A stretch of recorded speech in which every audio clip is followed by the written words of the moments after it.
Greetings, this is the Timeshare Traveler. Today is episode 86, a monthly Hawaii budget, and this time it's for four people. I did a recent one, episode 85, which was for two people, but now I want to do it for a family of four, just a traditional family.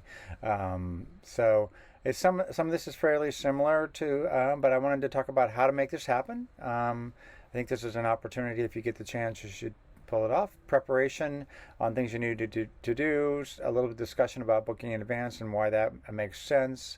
And then I'll go into some money saving tips and even more money saving tips because there's actually quite a few. So I thought it was worth doing that twice. And then I'm doing a cost breakdown. I've done it for WorldMark. I've done it for Hilton Grand Vacations. And I've done it for Marriott Vacation Club. And that's combination of Vistana the as well when a bound happens. And then I did a cost analysis just sort of to explain sort of some of the differences and even some additional things you can do. Again, the whole goal of this is to make this possible for as many people. And so I will do as much as I can to show where there's cost savings so that more people can do it. Because I think having a dream like this for family of four, I did something very similar with my kids when they were young, and they still remember it, and they're in their 20s and 30s. So anyway, let me tell you a little bit about my channel, and then I'll dive right into the details. Hi, my name is Cliff, and I'm the Timeshare Traveler. The purpose of this channel is to provide education and knowledge for those interested in timeshares.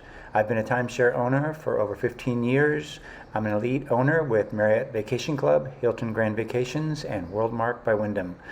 I've also posted over 70 timeshare video reviews of different locations, and I've posted 40 timeshare video tips. Please don't forget to hit the subscribe button below, and I can be found at Timeshare Trav on Twitter and Facebook, and my website is www.timesharetraveler.com. Now let's talk about how to make this happen. Welcome back. Many people have dreams of spending a month in Hawaii or 4 weeks as I've done it. And I really want to make this a possibility, and I want to show people how they can do that with, again, using timeshares, because that's an inexpensive way once you've purchased a timeshare, and you can argue that point a lot. But I want to just say, if you have timeshares, you have the opportunity to do that.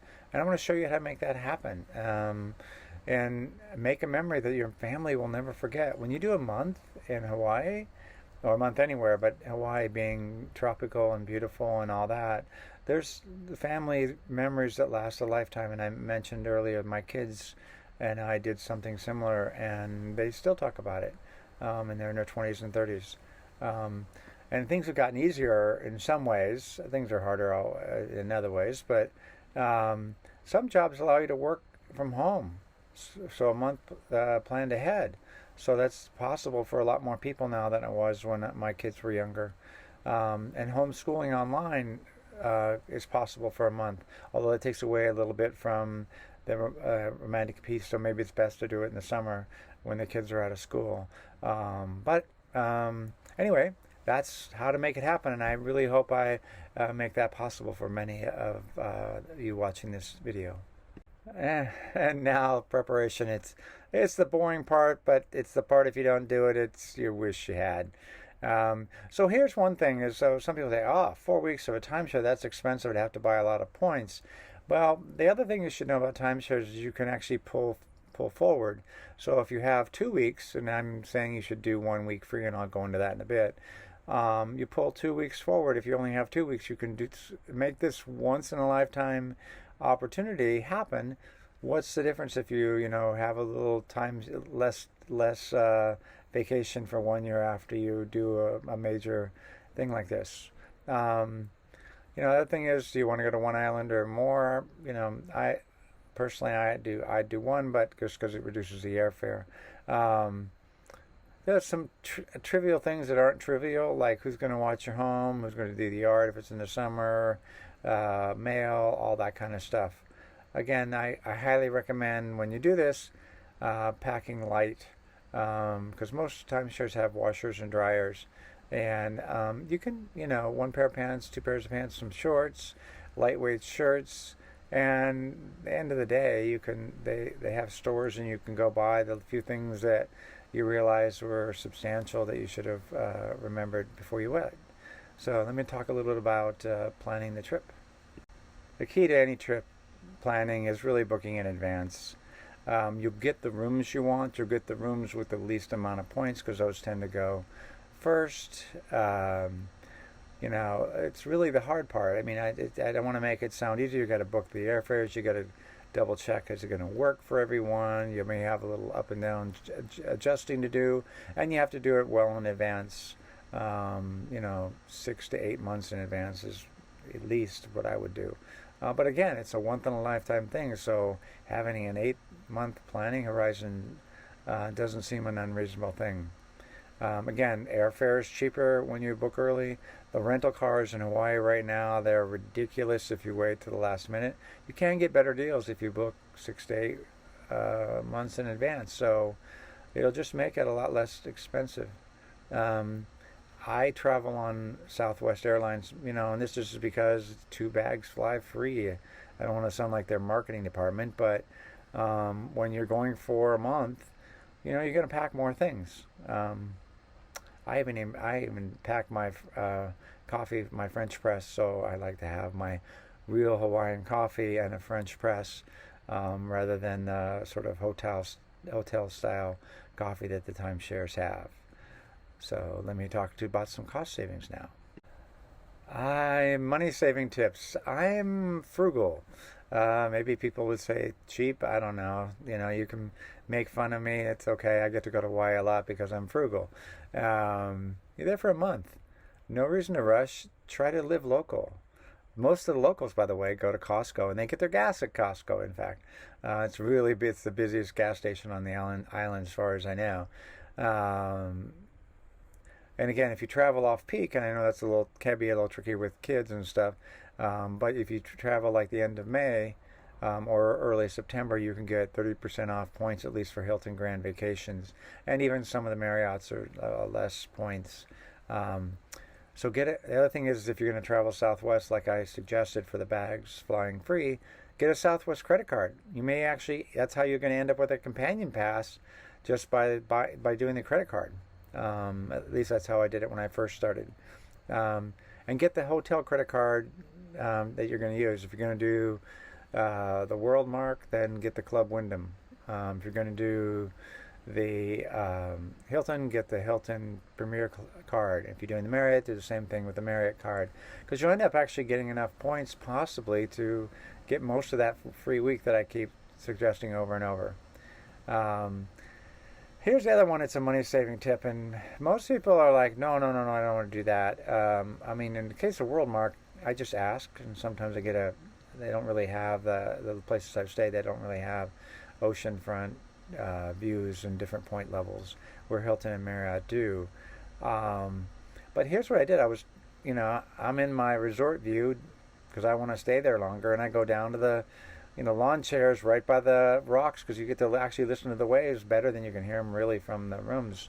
And I look behind me, and I'm looking at the oceanfront rooms, and there are very few people sitting on the deck. So again, I recommend it's only a few, a very short walk to the beach, and it's actually got better sound to the waves, and something about the sunset and the waves makes it better for me.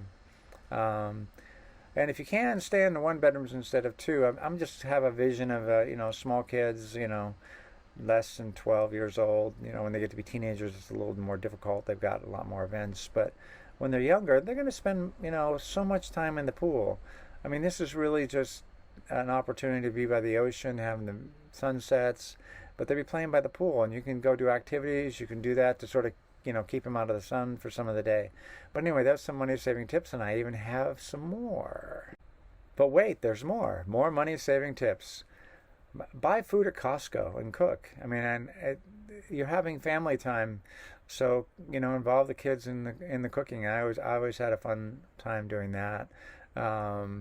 And now all the main islands, they all have Costco's right by the airport. So I've even done, when I didn't do a rental car, I've done an Uber, and I just say, you put it right into the Uber, stop at Costco on the way, and people pick you up and they wait. Well, you do, quick shopping. I try not to abuse the situation. And cooking food is probably, once you're there, the biggest operational expense you have. If you're eating out a lot, that's going to rack up the cost. So if you can go do Costco and enjoy, they have really good quality food now. Not like years ago they were just the least expensive, but now I think it's least expensive with quality. So the other thing is save up points to book one free week. So you've got to plan this thing in advance. Think about saving up time. So in WorldMark, you can use Vacasa to book your reservation, and that allows you to book a week using Wyndham Rewards points, and that can be in another timeshare. I've used the Wyndham Rewards points to book actually at Club Wyndham, so it works out really well. In fact, I'm staying, I think, 5 nights in my next trip in Hawaii in using Wyndham Rewards points, and I've got a week in Vacasa later in the year. So Marriott, I did owner updates, and they were offering destination points. So if you're staying in a timeshare or you're going to go visit one, I would see if you can get destination points, because you might even be able to get a free. I saw how I could get a free week by doing that a couple times. And I'm learning about Marriott, so it's not, for me, I like doing the presentations because I learn a lot that way. And with Hilton, you can buy a VIP package, which does cost some money, but you get a whole week for a lot, quite a bit less. But you can also use Hilton Honors Points. Again, if you do it well in advance, you can usually get what you want. And even on the Big Island, you can get the Hilton Waikoloa, which is a great hotel. I would rent a car just for, a week. That's what the budget I did, or even a few days and multiple times. I've actually did it over the weekend, and it was funny. It was during the week. It was like, in Hawaii, it's kind of weird that you would think the weekend you'd think would be more the expensive time, but I was able to get it for $81 a night on the weekend, but during the week it was like $150 to $160. So you can actually play with that and maybe do it twice. Plan 2 different trips as opposed to one, because I see a whole lot of cars just sitting in the parking lot, and I wouldn't want to do that. And they have local buses, and in fact they have been free. I hear rumors that they're going to be $2 each way.